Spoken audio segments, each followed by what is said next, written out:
madaxweynihii waddanka Ciraaq ee geeriyooday Saddam Hussein waa mid ka mid ah shakhsiyaadka ka dhashay Carabta kuwoodii ugu saameynta badnaa waxayna dad badan ku kala arag duwan yihiin shakhsiyadiisa.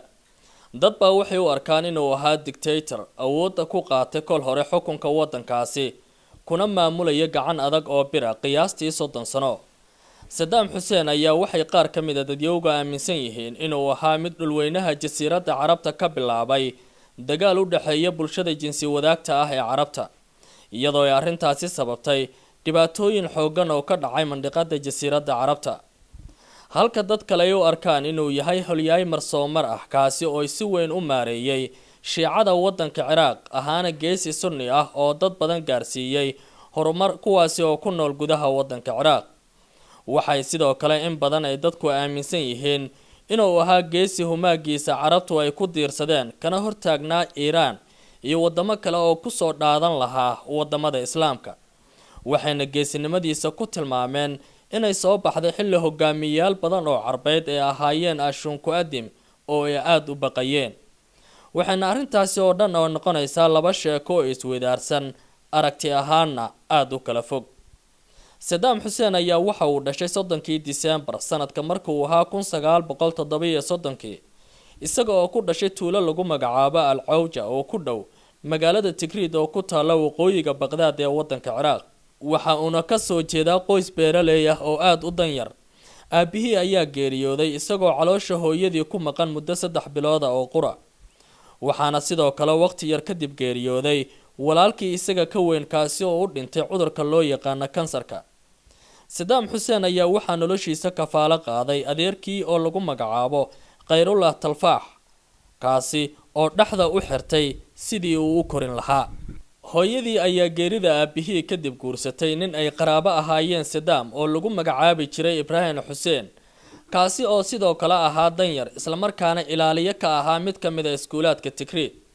waxayna Saddam kadib ay u dhashay 3 caruur.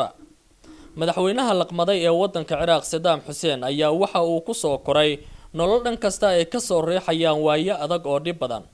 waxayna taasi ay ku sababtay in hareeraha wadooyinka uu ku iibiyo waxyaalaha fudfudud si noloshiisa iyo tan qoyskiisaba ugu maareeyo. waxana uu gaaray magaalooyinka Mosul iyo Baghdad oo ahaa meelihii uu ku qaatay noloshii harjadka. waxana uu muujiyay samir iyo dulqaad isagoo noloshiisa dadnimo ku kalsoonaaday taasi oo noqotay wadada kaliya uu kaga gudbay xaaladihii adkaa. qoraal reer Carbeed oo ka diyaariyay buug nolosha Saddam ayaa waxa uu ku tilmaamay mar uu ka hadlayay caruurnimadiisii in aanu weligii maqlin qof u dhigma Saddam Hussein xaggaad adayga uu si wanaagsan u dhameystay aqoontiisii isaga oo maraya waliba badweynta nolosha ee aadka u dhibka badan. waxaana uu kulliyadda xuquuqda ka bartay muddo 2 sano ah jaamacadda magaalada Qaahira ee waddanka Masar. kadibna waxa uu ku dhameystay aqoontiisii cilmiga jaamacadda Baghdad ee dalka Ciraaq. waxaana sanado badan kadib uu helay darajada aqoonta ee jaamacadda ee masterka isaga oo bartay cilmiga ciidanka sanadka markuu ahaa 1979.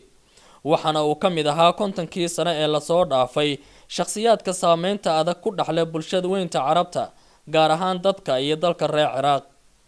Saddam Hussein ayaa waxa uu ahaa mid qabay fikirkii Jamaal Cabdinaasir ee ahaa in Carabta cudud iyo cilmiba loo mideeyo si ay u noqdaan taag muuqato oo aan la loodi karin.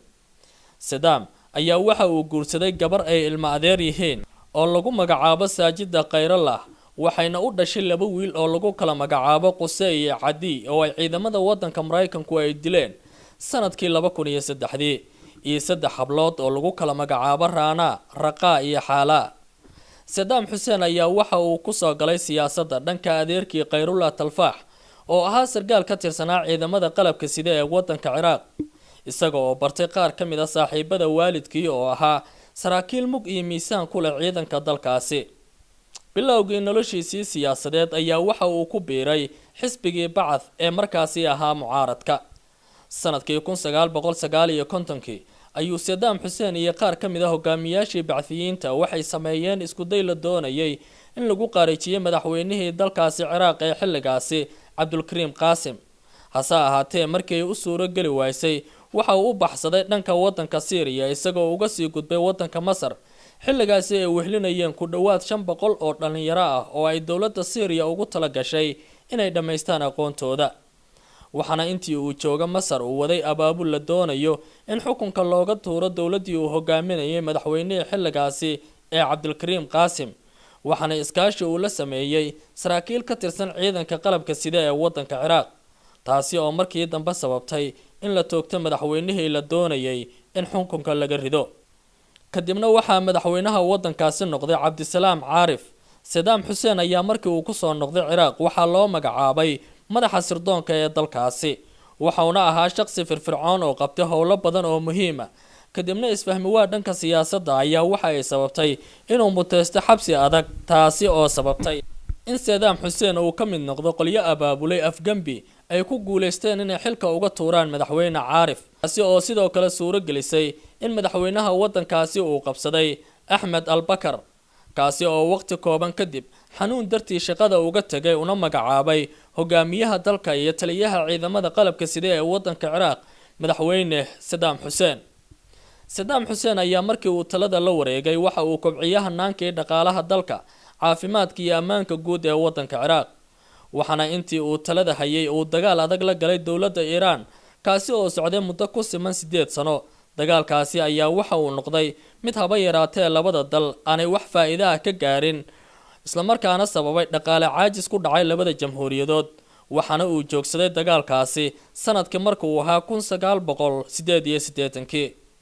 waxyaalaha laga dhaxlay colaadaasi waxaa ka mid ahaa dhibaatooyin naf iyo maal leh oo dhacay, waxaana ku dhawaad dagaalkaasi ku baxay 1 milyan oo ruux oo labada dhinac ah.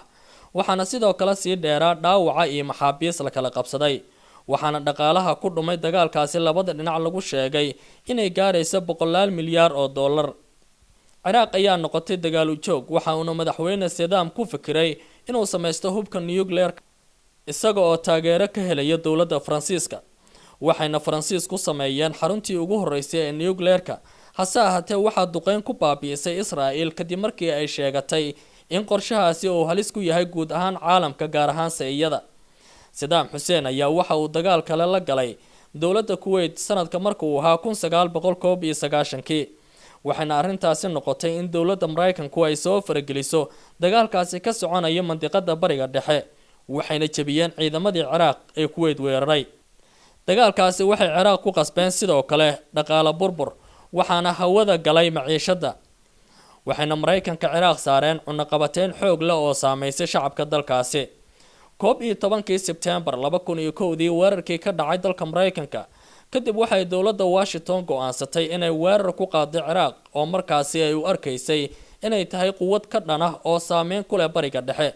iyadoo taasi laga faa'iideysanaya ayaa waxay ka dhaadhicisay xulufo reer galbeeda Mareykanku inay dagaal ku qaadaan gudaha wadankaasi Ciraaq. 20 bishii Sebtembar 2003 ayaa waxaa Ciraaq lagu soo qaaday weerar xoogan oo talada looga tuuray madaxweyne Saddam Hussein. maalmo kooban kadib markii la waayay, waxay warbaahintu soo bandhigeen warar naxdin iyo dhiilal ahaa oo sheegayay in 6 bishii Diseembar in laga soo qabtay god dhexdii beer ku taala gudaha magaalada Tikrit. waxaana xukun maxkamadi gaartay lagu soo eedeeyay madaxweyne Saddam Hussein dil wadareed laguna xukumay in la qaarijiyo, iyadoona la dildilay 30 bishii Diseembar sanadka markii uu ahaa 2006 oo ku beegnayd 1 bishii Ciidul Adha al-Mubaarak.